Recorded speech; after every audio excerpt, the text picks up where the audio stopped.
अब हम आपको बताते हैं कि प्रकाश का परावर्तन क्या है, प्रकाश का परावर्तन किसे कहते हैं। दोस्तों, अगर आपसे पूछा जाए कि प्रकाश का परावर्तन क्या है, प्रकाश का परावर्तन किसे कहते हैं, कभी कभी चलते चलते कोई भी व्यक्ति आपसे पूछ लेता है कि बताइए आपके फिजिक्स के पहले पार्ट का नाम क्या है, पहले लेसन का नाम क्या है। तो आप कहते हो कि फिजिक्स का जो हमारा पहला पार्ट है वो है प्रकाश का परावर्तन। तो उसके दिमाग में एक और क्वेश्चन उठ जाता है कि बताइए प्रकाश का परावर्तन किसे कहते हैं। वो आपसे पूछ भी सकता है कि बताओ यार प्रकाश का परावर्तन क्या है, प्रकाश का परावर्तन किसे कहते हैं, आपकी आईक्यू नापने के लिए। तो आप उनसे सीधी भाषा में बता सकते हैं कि जब प्रकाश की किरणें किसी चिकने व पालिशदार यानी जो सतह पालिश किया गया हो, पालिशदार सतह से टकराती हैं, तो टकराने के बाद वह पुनः उसी माध्यम में वापस लौट जाती हैं। वह क्या करती हैं, जिस माध्यम से आती हैं उसी माध्यम में पुनः क्या होती है, वापस लौट जाती हैं। इस क्रिया को प्रकाश का परावर्तन कहा जाता है। इस क्रिया को क्या कहते हैं, प्रकाश का परावर्तन कहते हैं। आइए, हमने आपको डिफिनेशन में क्या बताया कि प्रकाश का परावर्तन, जब कोई प्रकाश की किरण किसी पालिशदार सतह से टकराती है तो टकराने के बाद वह पुनः उसी माध्यम में क्या होती है, वापस लौट जाती है। इस क्रिया को क्या कहते हैं, प्रकाश का परावर्तन कहते हैं। तल पर पड़ने वाली किरण को आपतित किरण, तल पर पड़ने वाली किरण को आपतित किरण और तल से टकराकर वापस लौट जाने वाली किरण को परावर्तित किरण कहा जाता है। तल से वापस लौट जाने वाली किरण को क्या कहते हैं, परावर्तित किरण कहते हैं। हमने ये बिंदु, इस बिंदु पर एक काल्पनिक क्या डाला है, लंब डाला है, जिसे क्या कहते हैं, अभिलंब। इसे अभिलंब कहा जाता है। काल्पनिक, कल्पना कर सकते हो आप, अभिलंब। अच्छा, ये मान लो आपका आपतन बिंदु है, ये क्या है आपका, ये आपतन बिंदु है, और हमने आपतन बिंदु पे क्या खींचा, एक अभिलंब खींचा। अच्छा देखो, ये आपकी पालिशदार सतह है, ये आपकी आपतित किरण है, ये आपकी परावर्तित किरण है, और ये आपका क्या है, अभिलंब है। अब आपसे पूछा जाएगा कि बताइए आपतित किरण किसे कहते हैं, आपतित किरण क्या है, आपतित किरण किसे कहते हैं। तो आप सीधी भाषा में बता सकते हो कि तल पर पड़ने वाली किरण को क्या कहते हैं, आपतित किरण कहते हैं। अच्छा, अगर आपसे वह पूछ रहा है कि बताइए परावर्तित किरण किसे कहते हैं, परावर्तित किरण किसे कहते हैं, तो आप उसे सीधी भाषा में कह सकते हो कि तल से टकराने के बाद जो किरण वापस लौटती है उस किरण को हम क्या कहते हैं, परावर्तित किरण कहते हैं।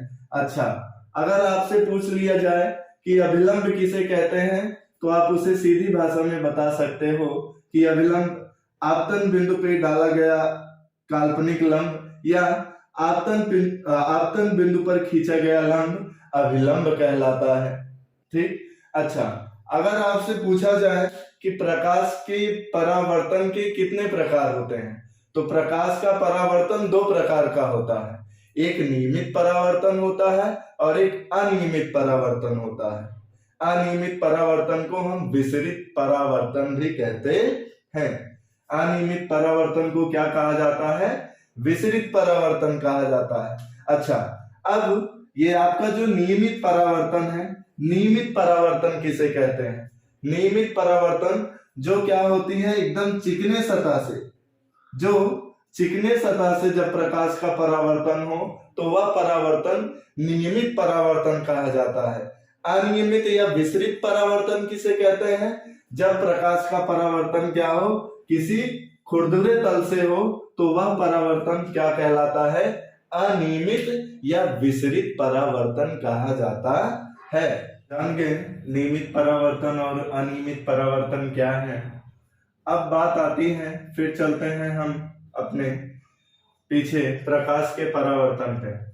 हमने आपको बताया था कि तल पे पड़ने वाली किरण आपकी क्या कहलाती है? आपतित किरण।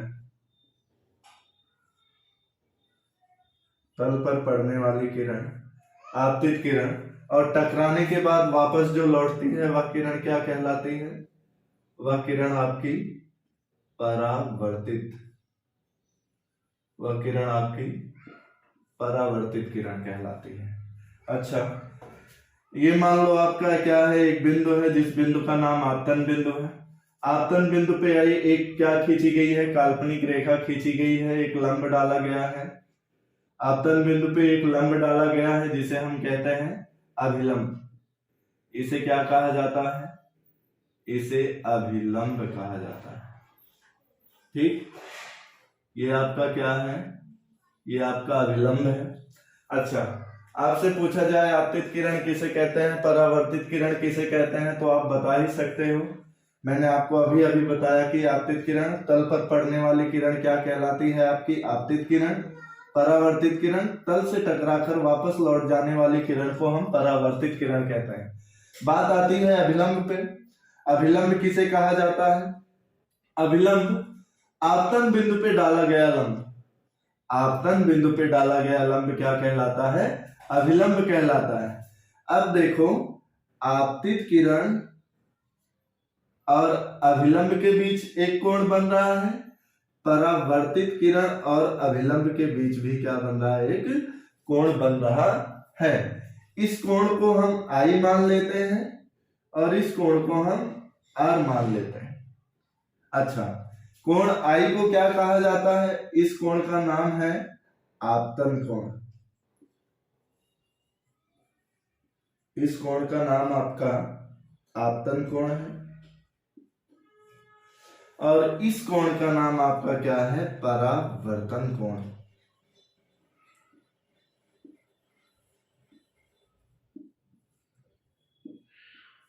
इस कोण का नाम क्या है? परावर्तन कोण है। अच्छा, अब एक चीज और देख रहे हो कि ये कोण, ये जो कोण है आपतन कोण, इस कोण के बराबर है। आपतन कोण बराबर परावर्तन कोण, यानी कोण आई बराबर कोण आर, यानी आपतन कोण और परावर्तन कोण दोनों क्या है? आपस में बराबर है।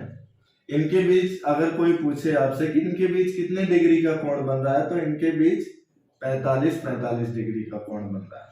अगर कहा जाए, किसी ने आपसे पूछा कि बताइए आपतन कोण का मान, आपतन कोण का मान अगर 45 अंश है तो परावर्तन कोण का मान कितना होगा?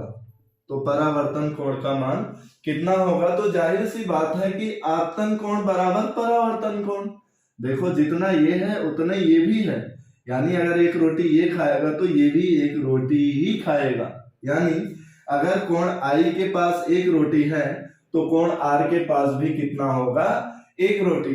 यानी कोण आई का मान अगर कितना है? 45 अंश है, तो कोण आर का भी मान कितना होगा?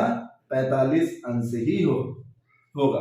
अच्छा, अगर आपसे पूछा जाए कि आपतन कोण किसे कहते हैं और परावर्तन कोण किसे कहते हैं, तो आप सीधी सी भाषा में बता सकते हो कि आपतित किरण तथा अभिलंब के बीच ये जो कोण बना है, यह कोण क्या कहलाता है? आपतन कोण। परावर्तित किरण यानी तल से टकराकर वापस लौटने वाली किरण, यानी परावर्तित किरण तथा अभिलंब के बीच बना कोण क्या कहलाता है? आपका परावर्तन कोण कहलाता है।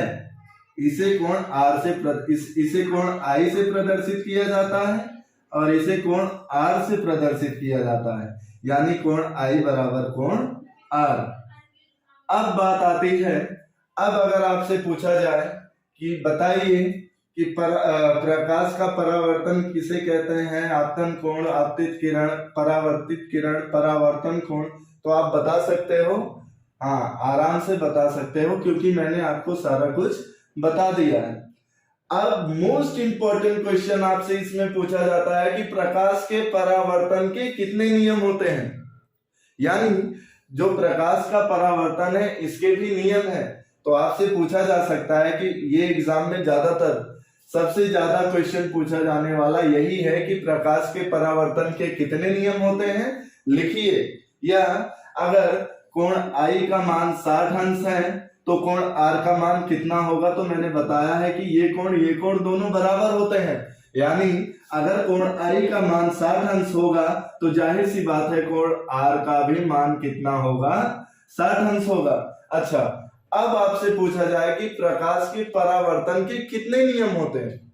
चलो हम बताते हैं कि प्रकाश के परावर्तन के कितने नियम होते हैं। प्रकाश के परावर्तन के 2 नियम होते हैं। पहला नियम आपतित किरण, परावर्तित किरण, यानी ये किरण और ये किरण तथा आपतन बिंदु पर डाला गया लंब, आपतन बिंदु पर खींचा गया लंब, तीनों क्या है, एक ही तल पर स्थित होते हैं। यानी ये किरण और ये किरण, आपतित किरण, परावर्तित किरण तथा आपतन बिंदु पे खींचा गया अभिलंब क्या है, तीनों एक ही तल पर स्थित होते हैं। पहला नियम आपका ये हो गया।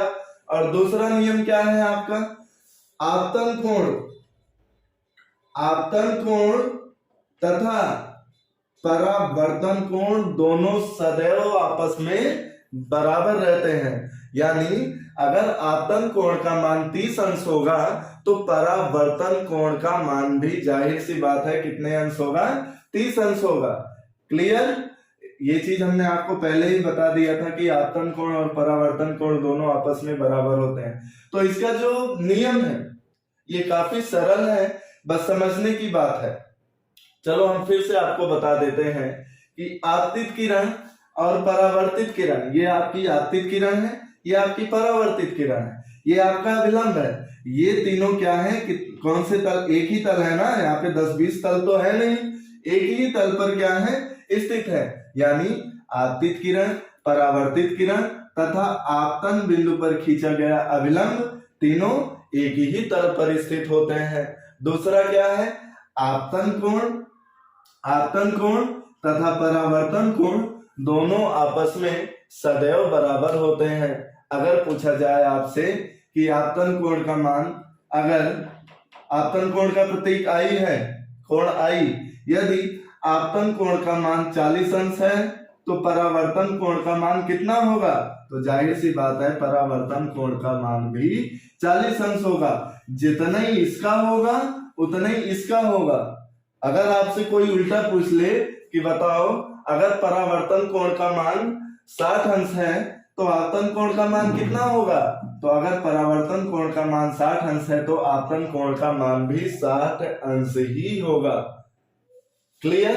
तो ये आपका रहा प्रकाश का परावर्तन। तो इसमें सबसे ज्यादा मोस्ट इंपॉर्टेंट क्वेश्चन है आपका यही, प्रकाश के परावर्तन के कितने नियम होते हैं, समझाइए, बताइए। या अगर कोण I का मान 40 अंश है तो कोण R का मान कितना होगा, या आपतन कोण और परावर्तन कोण किसे कहते हैं। ठीक, तो मैंने सारा आपको इस वीडियो में बता दिया है। और हाँ, अगर हमारा ये वीडियो आपको पसंद आया है तो हमारे इस वीडियो को लाइक, सब्सक्राइब और दोस्तों में शेयर करना ना भूलिएगा। धन्यवाद।